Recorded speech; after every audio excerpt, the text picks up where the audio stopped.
ఎప్పుడు cool cakes చూయించే Mom's Magic ఇవాళ ఏంటి ప్లమ్ కేక్ చూయిస్తోంది అనుకుంటున్నారా? అవునండి, నా రెగ్యులర్ కస్టమర్స్ ఈవినింగ్ స్నాక్గా తినడానికి, ట్రావెల్లో తీసుకెళ్ళడానికి ఎక్కువగా నాకు ఈ కేక్ ఆర్డర్ ఇస్తుంటారండి. ఈ కేక్ చాలా టేస్టీగా ఉంటుంది. ఇక్కడ చూయించే డ్రై ఫ్రూట్స్ అన్ని ఆరెంజ్ జ్యూస్లో బాయిల్ చేసుకొని క్యారమిల్గా తయారు చేసుకొని అందులోకి కేక్ బ్యాటర్ లేకి కలిపేస్తానండి.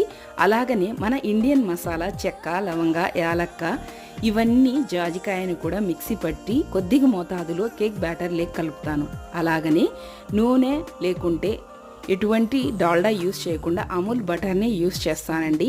ఈ కేక్ బేక్ కావడానికి మినిమం 1 అవర్ పడుతుంది. ఈ కేక్ బేక్ అయ్యేటప్పుడు ఇన్లంతా మంచి సువాసనతో నిండిపోతుందండి. మీకు ఇలాంటి కేక్స్ కావాలనుకుంటే కాంటాక్ట్ అవ్వండి నా మొబైల్ నంబర్కు. ఈ వీడియో మీకు నచ్చినట్లయితే లైక్, షేర్ అండ్ సబ్స్క్రైబ్ చేసుకోండి.